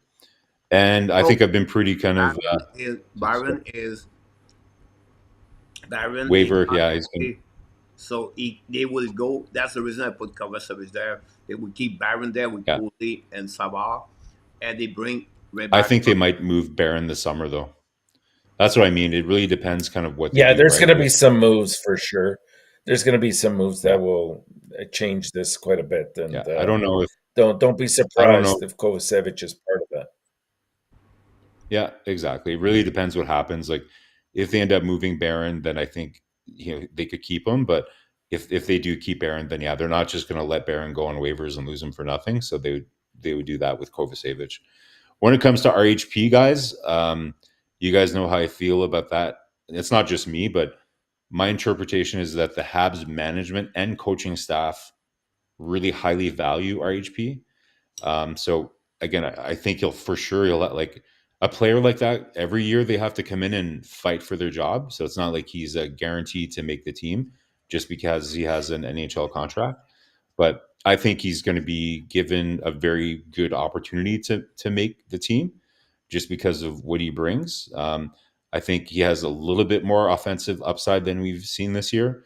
I don't expect him to score 15 goals in the NHL, or again like he did in that first year. That was just kind of an opportunity that he had playing in top lines. But my read is that the management team and the coaching staff really like him, and they really trust him playing on the ice. So we'll see. He'll have, I think he'll have an opportunity to make the team. And Pizzetta, same thing. Like I think he's valued, but it really depends. If I had to guess between the two, I think they probably value RHP more than Pizzetta. But I know he's very much a valued member of the team. I don't think he hurts the team. I don't think he's somebody that really hurts you. Like, look at that line, coach. Like since they put Dvorak on that line, it's a pretty effective line, right? Like, it's crazy how much just one player can really change it. But White, Pizzetta, and Pinard together, they were playing like 6-7 minutes a game, and it was a struggle to find opportunities to play them. But now you get the sense that Saint Louis isn't really hesitant to put that line out at all. I don't know. Out of all, I think RHP, Pizzetta, Kovacevic, unclear, but all the other guys, you can count them out for sure. Enortap. Would you say it's a last shot for RHP? I don't know. Like I don't know. It's about like for sure because it's a competitive. It's going to be competitive. Like I said, like a player like RHP, every year it's going to be a battle for him to play in the NHL, right? So it's really up to Yeah. him as to whether he's going to be able to do that. But I think right now, I don't think that this year, like a lot of people look at what he did this year and they assume that the management team and the coaching staff, they just look at points and they're like, yeah, this guy has lost points in our book. I don't think he's lost as many points in the coach's books than people think, because the way that they talk about him, he does a lot of small things really well. The penalty kill has gotten better since he's been back. So I don't know. Like I said, he's not a core piece of the team. It's not like he's a fixture on the Habs lineup or anything like that. But I'm just saying that I think they value him, and I won't say it's his job to lose, but I think he has a bit of a lead on some of the guys coming up behind him to make the team, because he has that experience and they trust him on the ice. Yeah. Yeah. Great point about this. You said I would say to you, like, if you think about this, like, Elonen, unfortunately for me, have to go. Pesada, 13th forward, you can sit him. RHP, I will be honest Yeah. with you, I would love to move him out. I would prefer to bring a player with experience in NHL to cover that four line with to add maybe because Jake Evans is going to returning as a four line with the Montreal Canadiens, and they will be number third on this one. So I would like to bring if they don't want Yeah. a player like Eneman or Mezar, whatever he is on the no make, right? I would prefer to have an experienced players with them. Kovacevic is going to be out for me. They're going to keep Justin Barron, and they love Harris. And that was the reason I was said to Kovacevic would be moved out with the Montreal Canadiens. They can move out on that side. Harris and Coley at the end. White move on. Pearson, I don't think he's going to return. And Whiteman is over already. So if you think about this, the only player I believe going to have maybe a spot is the 13, 14 forward is Pesada. With the Montreal Canadiens next season, I don't see anything else. For the Montreal Canadiens, I would prefer to have a rookie player forward, Marko, with a player with experience to join that. And you have to remember, guys, Montreal is going to add Kirby Dak and the roster they have right now on the long-term injury reserve. So a lot of great comments in the chat right now. Ammunition IHP is better que Allen, essentiel Kana, And then Tampa before Florida. You talk about series about this. So let's move on. Any question you have in the chat? We have one from Ron. I missed that one. I apologize. Ron said something. Here we go. Who have players that you don't want to see gone, but my hand up and trade or not signed next season?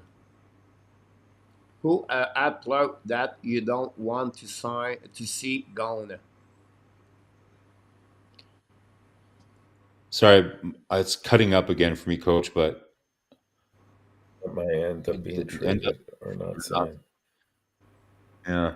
I mean, I mean, it could be a defenseman. Like we're talking about Harris. I know they like him quite a bit, but that could be a part of a trade that they're going to have to pull. Like I said the other day, I said it's going to be an exciting summer, and don't be surprised. Like some of the trades that are going to be made are going to hurt because they're probably going to be one or two players involved that you don't expect or it was sort of the tilting point to a deal. And in order to facilitate it, because they have assets in that area, and to acquire possibly a second line, a top six player, they're going to have to pay the price a little bit, and that's okay from my perspective, as long as the trade is something that benefits Montreal. From what they're looking for, I'm sure it would benefit the other team to get somebody like a Harris or a Barron or somebody of that nature. But it's going to be a tough road ahead from that perspective. So, Ron, my answer to that would be no one. Like, I don't think other than kind of your core pieces in the top six, right? Like, nobody's indispensable, right? Like, Montreal has finished bottom 5 in the NHL of the last 3 seasons, right? So if you can't not be open to moving anyone, like, and that's why, like, I Yeah, but know would there be some a people are not player? open Would there be to a player, even thinking Marko? about moving someone. Like, yeah, Would there be a yeah, player though, Marko? Like I understand your point and it's valid, but even yeah. from your perspective, I know you like RHP quite a bit. Would something like that sort of hurt you if he left, or maybe pick another player, maybe even a goalie? I mean, I think he's untouchable That's where I for was other going with teams, but suppose that's where that I were was going with involved it, right? in the deal. Yeah, yeah, that's where I was going with it. Enortap is, you know, I think you even have to be like, to me, a goalie is not untouchable. I know not everybody, and I know that the coach doesn't agree with me on that. A lot of people won't agree on that. I like he's going to be a great player, a great top pairing shutdown defenseman, I think, but I don't think he's untouchable for the right deal. There's certain players that are untouchable. So again, like I've been saying all season, right? We're collecting assets, and they're going to need to move things around to build the perfect, or to build the best team that they can. And in order to Optimal. get quality, sometimes you have to give quality. So that doesn't mean I want. I'm not saying that Montreal should go out and trade Gooley or whoever else, right? It's just they have to be open to moving pieces around to build the best team, and you can't go in there. You can't fall in love with your prospects, right? Like, you have to Yeah. make the move that makes sense. Game over. Last 6-5. Okay, so that Yeah, means we're either picking. Well, despite the the draft, right now will either be fifth, sixth, or seventh. yeah, yeah. NHL draft 2024. We have 15 minutes. We can talk about NHL player Montreal could trade, could select, or do you want to talk about that? Are you nervous about the goaltender?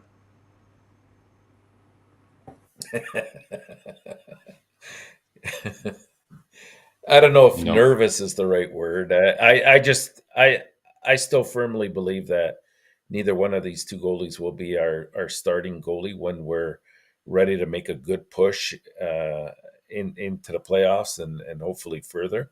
I still think that goalie will either emerge either through our system or possibly through UFA at a later date, but not within the next couple of years. Right now, I think they're going to give these two guys a fair chance to sort of be the number one and two, and we'll see how they handle it. There's not going to be any excuses next year. There's no Jake Allen around to hog some of that time, as has been this year. So now the ball's in their court, and they have to make the best of it. Yeah, I don't know what there is to be worried about, guys. Like, to me, it's at the very, very bottom of the list of things that I'm worried about. Like, if in terms of this season, anyways, goaltending is the furthest thing that's been an issue for the Montreal Canadiens in this season. So, great opportunity for these two youngish, goaltenders to kind of get some reps in this year. So again, could like guys, we've joked about this before, but goaltending is 100% voodoo, right? It's very rare that you have goaltenders like guys. Look at Sorokin this year, right? Like he's not even like Sorokin is probably arguably in the top three best goaltenders in the league, and he's at some points he's struggled this year as well too, right? It's very hard They all for do. there's maybe there's less than 4 or 5 goalies in the NHL that you can count on that are gonna be Carey Price, or they bring you, and even Carey Price, guys. Remember, he had like let's not forget, right? Like now that Carey Price is retired, and let's not over kind of romanticize what it was like with Carey Price. Or There was inflate. years where he had a 900 save percentage, right? So, geez, like goaltending is not a science. Unfortunately, it's very much voodoo. It's totally Development. freaking well, yeah. But even then, like you can do all the right things, but it's so psychological and confidence, and it's so hard to predict, right? So, but out of everything that we have on our radar to talk about and worry about for the Montreal Canadiens, we'll see. Again, next year could be a different thing, but based on the performance of these two goaltenders this year, guys, why are we worried about it? Like it's their top 10 for really for most important underlying statistics for goaltending, key ones, in terms of giving you quality starts. So I think we should go in there with a positive mindset, with the understanding that again one of them might take a step back, and but it is what it is. And then like we've talked about, we have Dobesh that's had a really solid back half of his rookie year as a pro, and then you have Jacob Fowler, who's had just a tremendous run at the NCAA level, is going to have another year to play over at BC. So I'm not like I was really concerned about it maybe 2 years ago when I started coming on the show. I kept talking about it, guys. They're going to need a goaltender to come in, but my anxiety level on that topic has dropped substantially in the last year. There's a reason why when it comes to the draft, you don't see too many goalies going in the first round. Very, Oh very yeah, few have it's gone in the first round no, because, as you said, it's unless it's you have it's like not something you can project. yeah, unless you have like a wizard, or like like somebody who can read like tea leaves and like goat's testicles, or whatever it is that those voodoo people use to kind of like predict the future. It's impossible to really kind of like it's just really hard to predict, guys, when it comes to goaltending. Yeah. Yeah, yeah. Joseph talked about Mailer and Volokin. Volokin play on the MHL, so have to wait a little bit more better when he's going to play on the KHL. On the Mailer, I don't see, but the prospect, the time will tell us about Mailer and Joseph, but they are part of with Ian Croteau, part of the Montreal Canadiens goaltender and the future. The time will tell us what's happening. For me, both of them, my concern is about consistency, in my opinion. And Montembeault did not do well against the best team. And Primo did not play with, again, the playoff team this year, only the last game. So this is where I'm concerned about both of them overall. It's rare to do like back to back, 5, 6, 7, 8 game where they are completely dominate and they block. They gave too many soft goal each game. Montembeau is a whatever. It would take Montreal Canadiens, Marko, an average about 3.3 goal per game to win those games next season. Yeah, but coach, like Yeah. you have like it's you can't just look at the goaltender for that, right? Like it's you can make the same argument. I was talking to my brothers about this last night, right? They were really concerned about Corpusalo, right? So if you look, say at the Sens, right, you can say, my God, they've just been really unlucky, and they've been signing terrible goaltenders. But then, okay, Cam Talbot was in Ottawa, and he was awful, right? And then he goes to Los Angeles and plays in front of a team that actually knows how to play hockey. And all of a sudden, he's like, top five in a lot of the underlying metrics for goaltenders in the NHL. And Corpusalo, adversely, had really good numbers in Los Angeles and then ends up in Ottawa and can't play hockey all of a sudden anymore, right?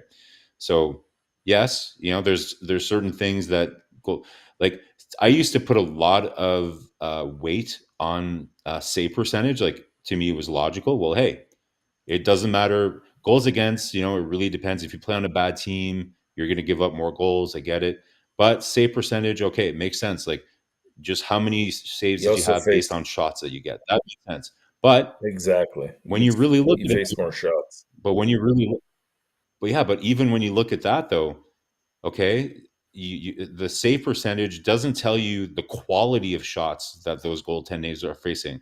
It's not telling you how many shots where the defense allowed a pass across the middle of the ice to the other side, right? Like there's so many elements that you don't understand or learn from when you're just looking at save percentage or goals against average. So Yeah. listen, I'm not saying like, You like have to. Montreal has two elite goaltenders to worry about, but based on what we've seen, it's not at the top of my list of things that I worry about for Montreal.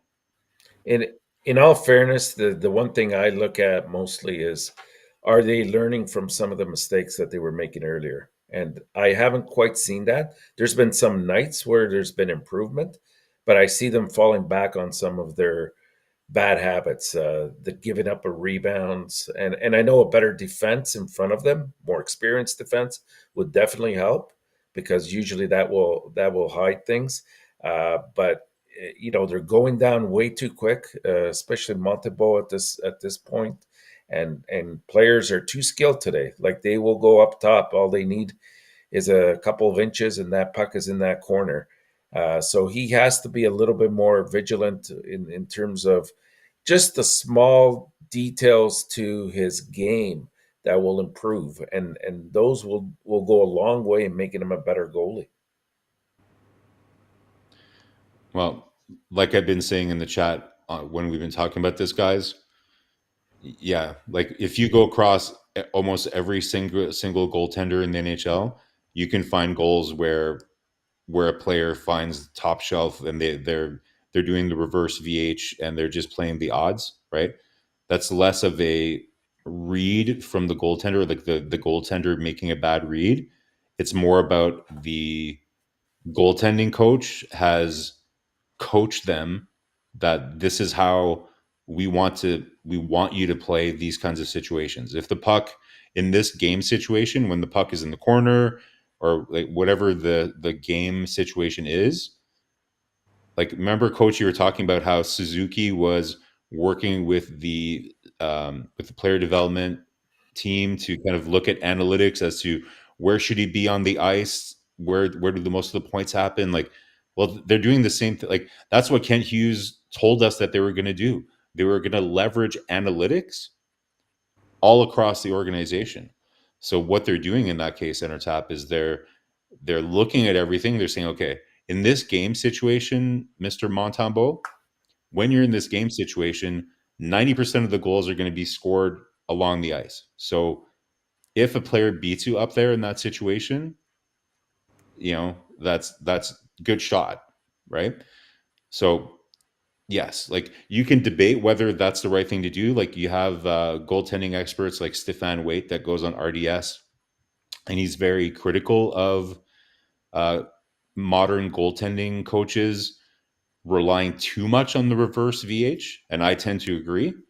But the point I'm making is that it's not the goaltender making a bad read, it's the team, him, like Montembeault and the team together making a tactical decision that in these situations, this is the tactic that we want to use. We want you to be in reverse VH, right? So it's not as much of a commentary on the goalie, but more as far as how they're coaching or wanting to strategically approach goaltending as a team. Great point about that. So I'm sort to Roy. He said did Montembeault improve since he joined the Montreal Canadiens? He gave a lot of rebound, everything like that, right? Statistically, he does. This is the stat: 3.89 to 3.47 to 3.20. Assist percentage, guys, increasing from 0.891 to 901 to 904. And behind that, Marko and Enortap, he play more game today like he was 2 years ago in NHL. So yes, he's improving. For me, like I said at the beginning of this subject, consistency was the word for them to performing night after night. Again, the best team in NHL. We see question from Gary. Do you think Primo could become better at Montembeault next season? It's not I think he impossible. could. It's not impossible. Yeah. Just The only go the ahead, only thing, Enortap. Marco, that I think Montembeault holds over him is obviously size, right? Going back to what you were saying, Really? it benefits him to that Aren't they that the style a same? little bit What are more. Where no, I think Montembeault's a little bit taller than him, so he covers a little bit of the net more that way. But you know what? When Primo is on, he's on. Like he plays a good game. It's just the consistency that's been worrying me with him.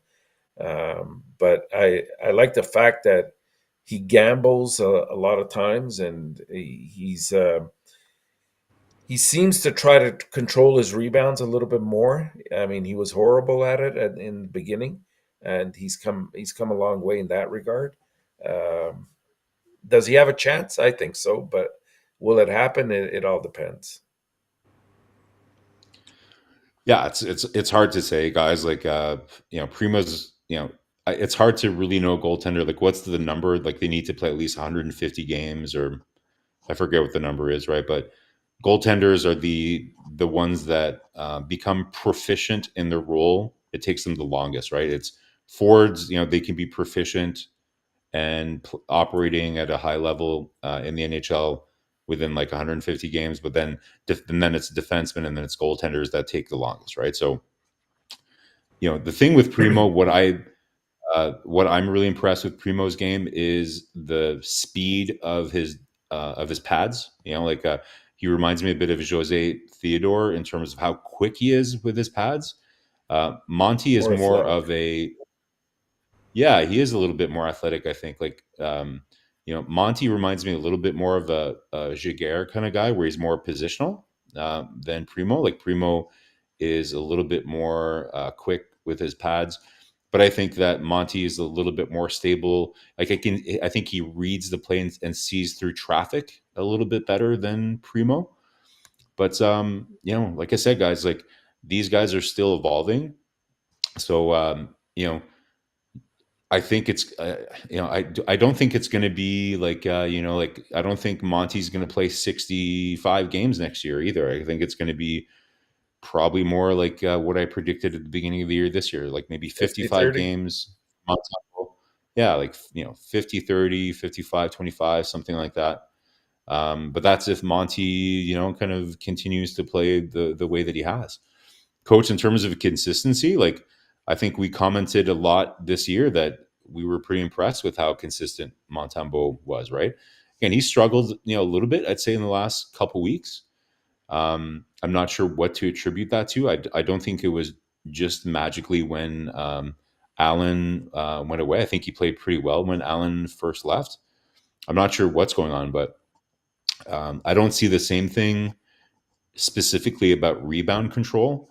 I think that's the scoring chances that Montreal gives up is there's still some pretty high quality danger chance that Montreal gives up compared to some other teams defensively. And once Montreal plays better defensively, guess what? His save percentage will go up because the shots that he's facing won't be as dangerous. So the better Montreal plays defensively, True. the better goaltending is going to be as well. Great. Luc Lafontaine knocked the door. A lot of people in the chat. Peter Poissonneau knocked the door also. We are at the end of the show, guys. Usually we do the prediction. And last week, guys, Nobody says 1-0-2. And this week, 1-1-1. we have something special for you guys. This is you have to give me the prediction of Montreal Canadiens 1-1, 2-0, 0-2, or 0-0-2. Who knows? Or 0-1-1. But you have to give me the spot number 8 and the playoff for Eastern Conference and NHL between Pittsburgh, Washington, the Detroit Red Wings, and the Washington Capitals. We not include Islanders, all right, because they are going to be in. Well, if they not, could. They could, but it would be too hard. So it's only 8. The Flyers also are a part of that. So with your prediction today, you're going to give me your 0-1-1 or 2-0-0 plus the team's going to make the wild card number 8. Yeah, you go first, Enortap. This is your Marko. domain. This is You took the words right out of my mouth there. Oh man, let me just reference the current points that they're at right now, just to make this a little bit safer. Okay, so I guess from coach's words, we're assuming that the Islanders will finish third, which should be a safe bet. I think if they can just pick up one more win or even one more point, that could be safe.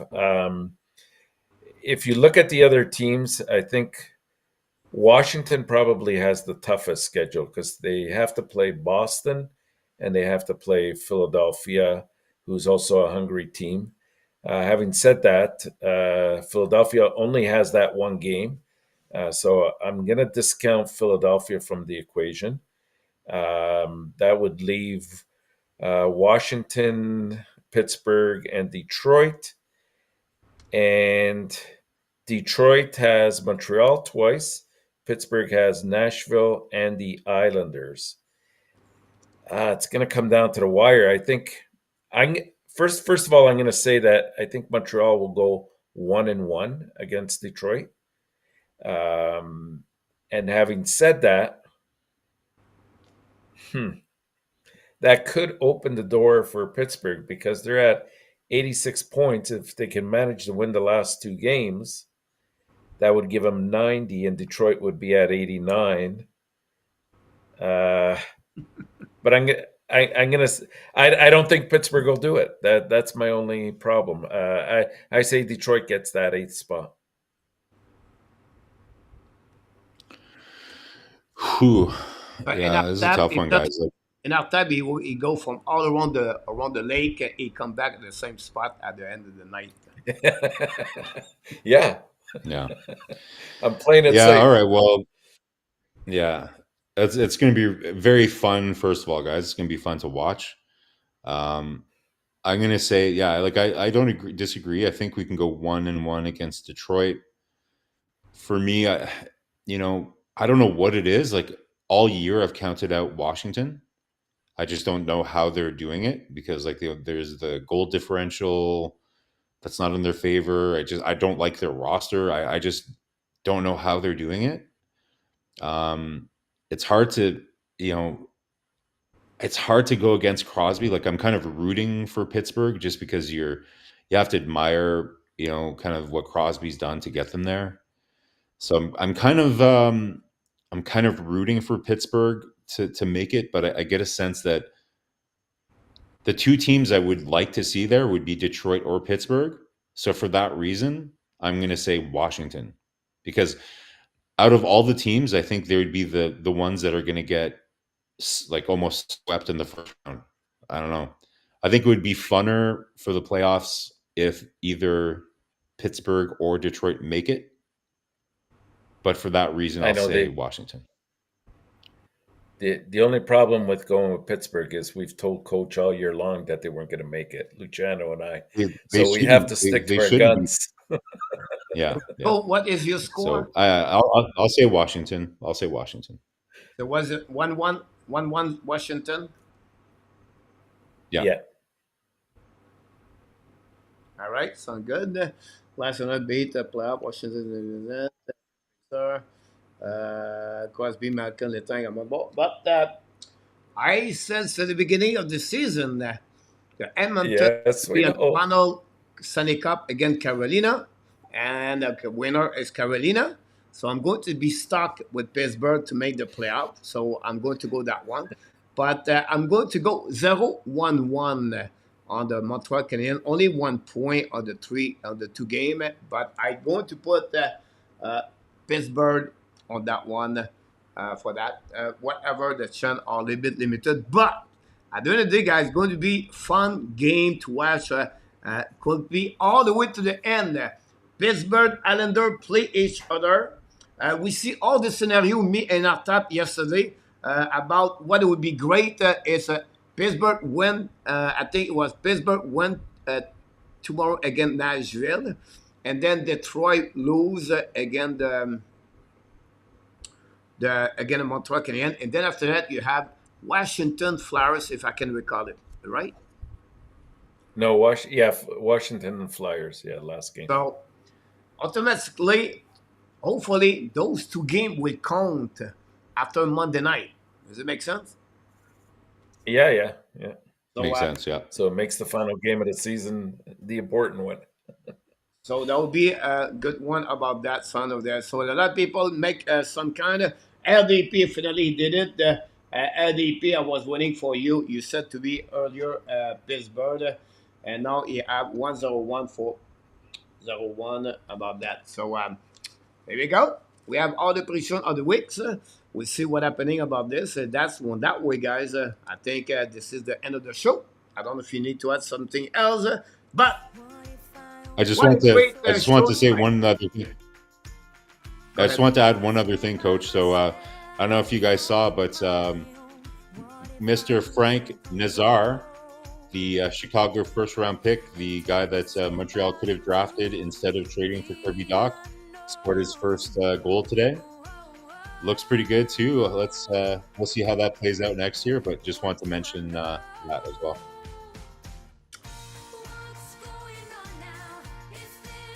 One or two mistakes could regress the development and the building of the Montreal Canadiens. We'll see what's happening about that one or that. What a good show, ladies and gentlemen. And because what we got, we have the best of the best. You are awesome. You are amazing. You are the best. And remember, you have greatness inside of you.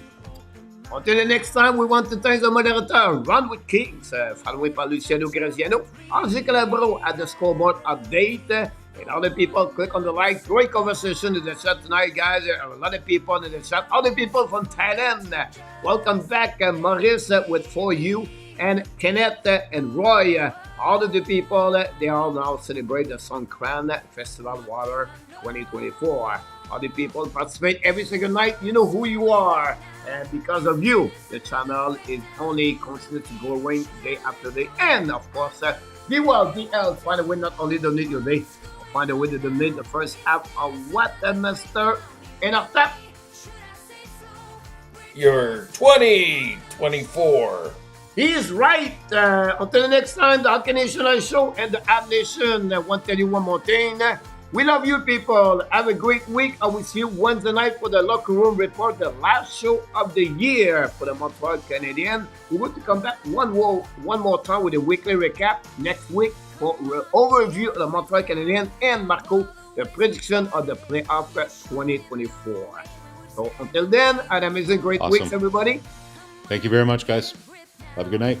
Good night, everyone. Good night, Coach. Good night. Good night, Marko. Good night. Good night.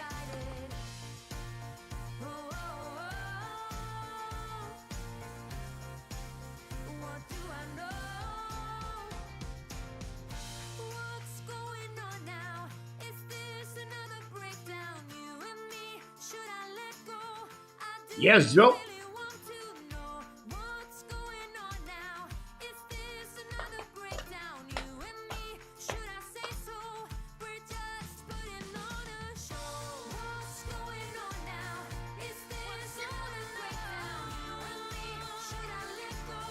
Water everywhere.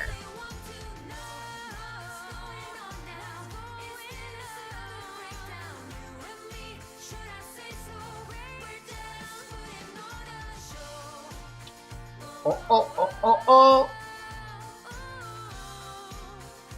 Booyah!